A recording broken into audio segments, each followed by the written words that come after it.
Hello, everyone, and thank you for joining us here at this special edition of No Soundbites Allowed.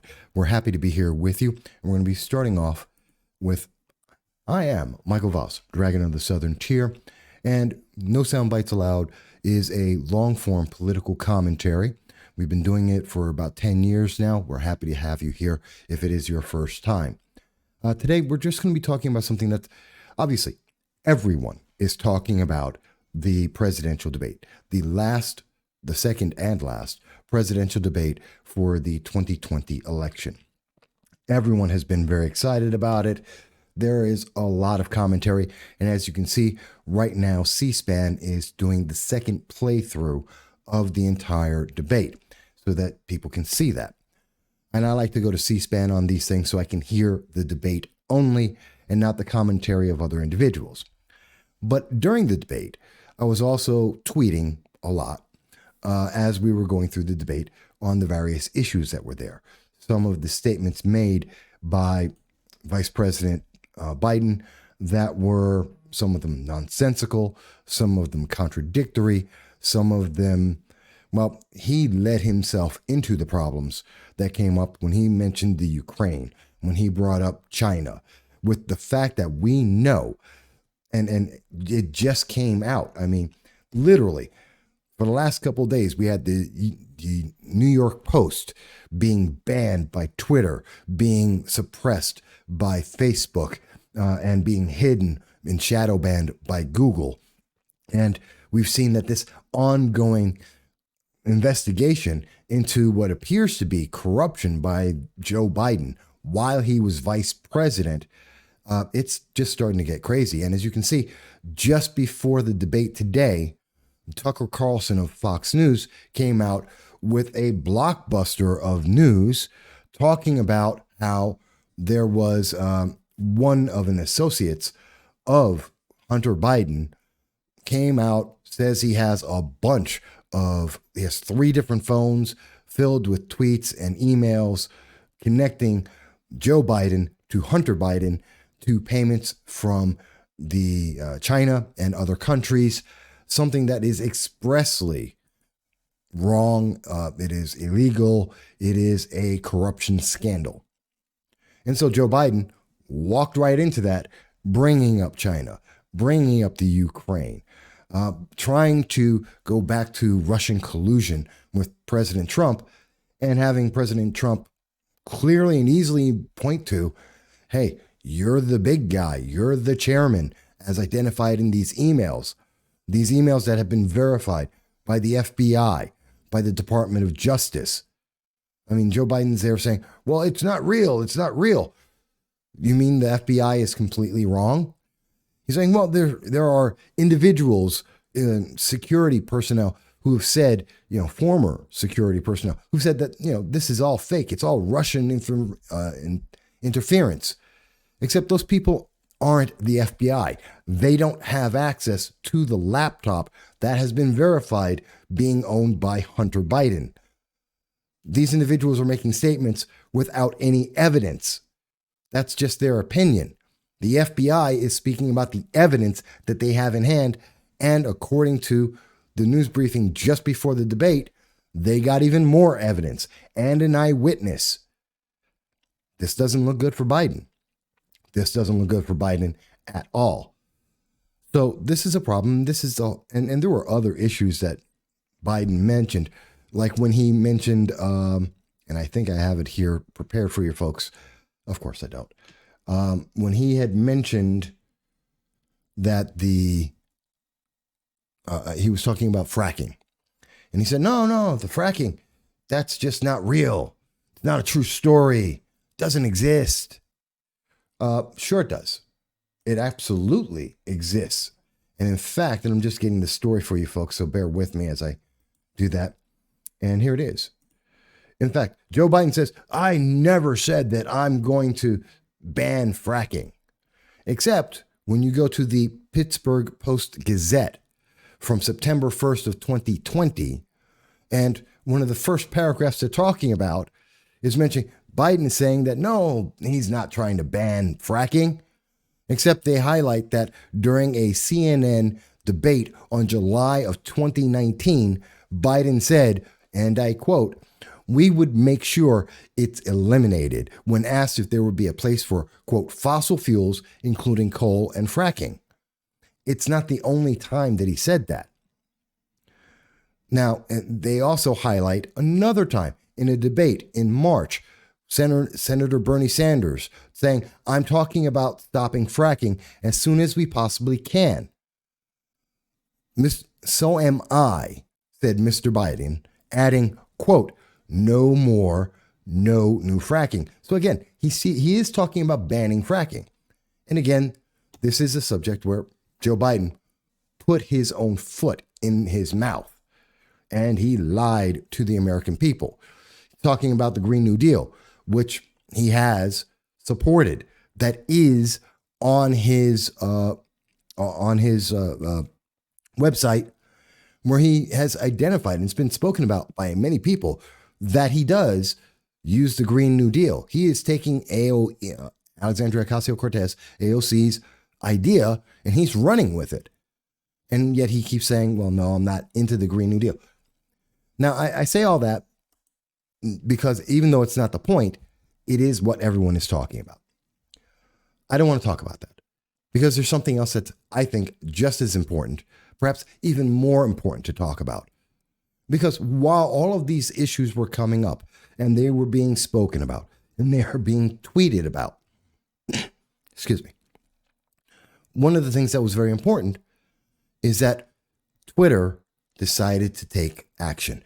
Twitter decided to treat the American public like they always do and decided to have censorship, decided to have shadow banning, decided to protect Joe Biden during the debate. Now, that's a very big allegation. It's a very big statement, and I want to show you what I mean. Because it was during the middle of the debate, and I was able to take a screenshot and verify this and get this out at 10:12 p.m. on October 22nd, in the middle of the debate. And what was it? Very simple. We received this message as we were tweeting and talking with people at hashtag 2020 hashtag presidential 2020 debate. I believe, presidential debate 2020. And we suddenly got this message. We've temporarily limited some of your account features. And I had to verify and authenticate my Twitter account. You know how many times I've had that happen in my lifetime? None. Zero. I have never, ever had to go and re-verify anything for Twitter. Least of all, as the national debate was going on, and I was in the middle of making several tweets. It's never happened before. I've been on Twitter since, I think, 2009. I've been covering presidential elections since 2008, actually 2006. And I've been talking about presidential races and presidential candidates in those races. And this is the first time that I ever received this message from Twitter. This is the first time they denied me the ability to reach out to the public and to make my comment. And I had made several comments. But that's what everyone does. That's what Twitter is supposed to be there for. I mean, that's the point, isn't it? That's why I have 8,645 tweets, which may be a lot for some people, but is not a lot compared to a lot of people. And yeah, I was texting a lot at hashtag presidential debate 2020, and I had a lot of things to say because, it's the presidential election just over a week away.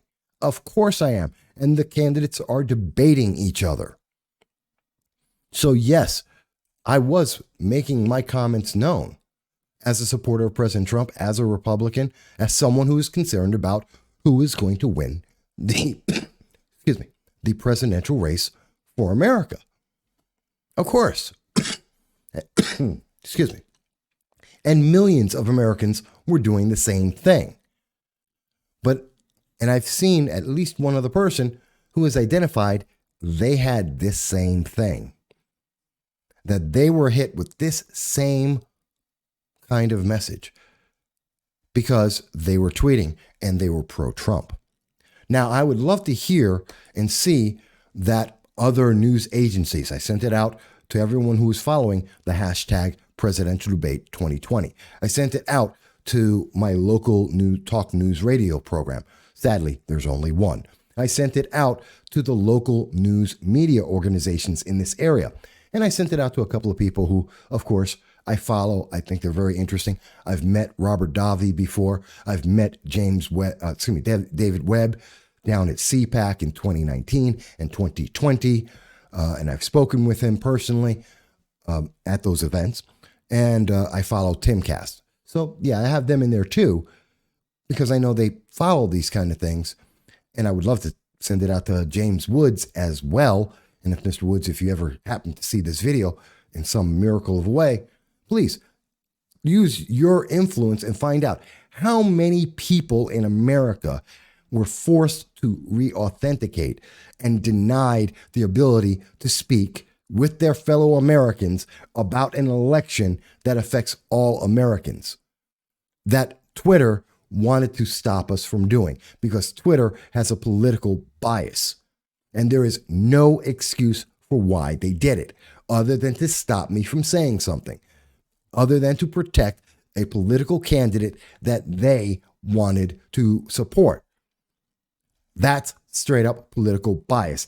That isn't being a platform. That is being a publisher, which is the subject of Article 230, which is why they're going before Congress to try and justify why they took down the New York Post, why they blacklisted them, why they had a media blackout on their story. It's absolutely important. It's absolutely terrifying. Now, what I wound up doing at the end of this is I decided we need to have some data. We need proof. We need to find out. And the answer I wanted to ask, and I have put this out here, did you get an authentication request from Twitter in the middle of the last hashtag 2020 presidential debate? If so, were you a Republican / pro-Trump tweets or Democrat / pro-Biden tweets? Let's see how much bias Twitter used against America. Now, at this moment, at 11:16, I see the answer was, at 11:16, the answer was we had received 2 votes. At least 2 other individuals in America were suddenly subjugated to this authentication gimmick and denied the ability to freely express themselves as the First Amendment allows on a system, Twitter, that claims to be an open forum of public free speech, where I was not using any questionable language. There were no questionable photos. It was just me typing out messages about politics. And that should disturb everyone. And I hope, and the links for everything I'm showing will be in the comments, but I hope that if this happened to you, please send in, either send a message, give me some kind of idea, text us, or go to our Twitter, which is at MV Consult, and take the poll will be up for 3 days. Take it and let us know how many people did this happen to, so I can send that off to Congress, to the Senate, to the House, and let them know, yeah, this is the kind of bias we're seeing. Not only are they doing it to news institutions, that has never happened before in the history of the internet. And I don't really think any news media has ever tried to do something stupid like that either. And now it's also very clearly, besides all the other mountain of evidence and proof that has shown, that Biden, that Twitter and Facebook and Google, and yes, even YouTube, have an extreme bias. But now we have this additional evidence that during an election, this is manipulating an election. When Twitter decided to randomly and specifically target individuals in the middle of an election, and I wish there was a way I can get that information to see how many people were struck with that. And if there is a news agency out there that is bigger than me, Timcast, Judicial Watch, New York Times, yeah, they won't do it. Louder with Crowder, whomever can do it. You guys are bigger, Joe Rogan. You guys are all bigger than I am. If you can do it, David Webb, please, Don Bongino, if you guys can do it, go out there and please pick this up and run with it. Let's show the world and show our Congress that Twitter is actively manipulating elections and trying to promote a political candidate, a bias that they have. And let's ask, why are they doing that? Why are they doing this to make sure that Joe Biden, and realistically we mean Kamala Harris, will be in office? What are they trying to protect? What are they trying to hide from the American people so that we don't get to see it? What do they get out of that deal? If there is a deal that's been made. It's a very interesting question. I think it's a very important question. And I think it needs to be brought up. And like I said, I have brought it up. I've sent it out to my local news media because the New York Times doesn't care what I have to say. And the Washington Post is not going to reprint what I have to say. I wish they would. I think they should pay attention. And, on this deal, steal the idea. Make a reference to my Twitter page and go run with the story and break the news. Because I believe that is a substantial number of people in America who were denied this opportunity to express their speech, their political beliefs. And that violates the First Amendment. That is not American. That is a major problem. Now, you may or may not agree with me. You may not think it's a big deal. And if you don't, let me ask you a question. If you were denied the ability to say you are a far left fanatic, you're a member of BLM or Antifa, you're a Democratic Socialist, you could be Alexandria Ocasio-Cortez or Bernie Sanders. Fantastic.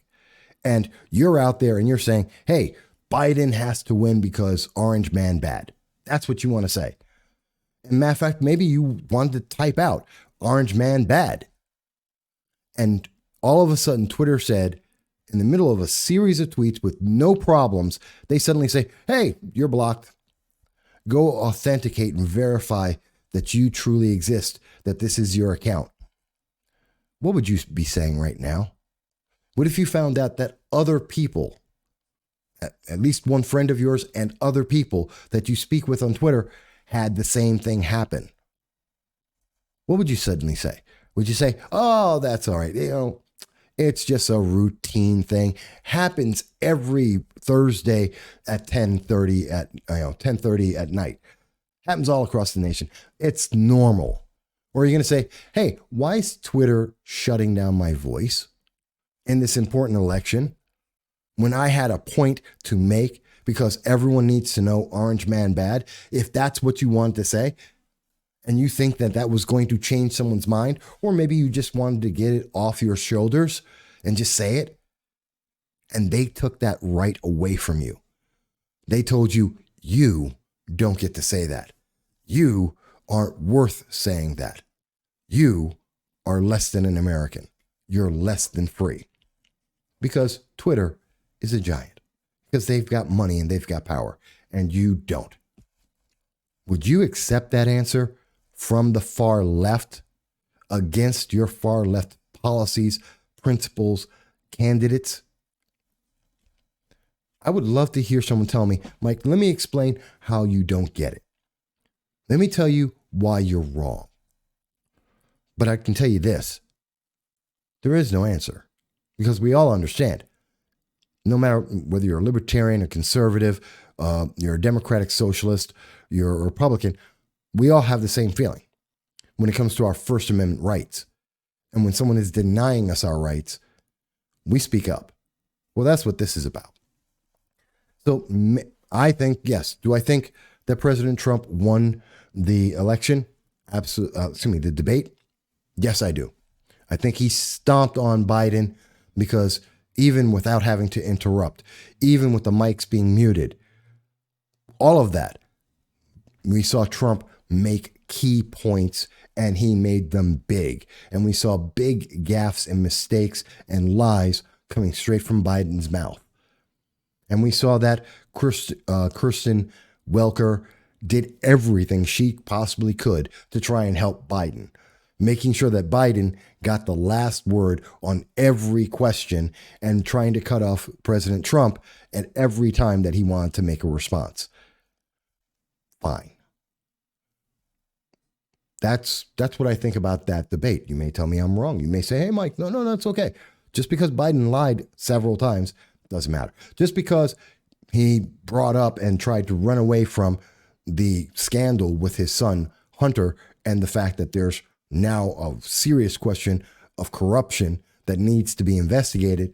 Hey, maybe you don't think any of those things were important and you think Biden was the greatest saint of politicians ever.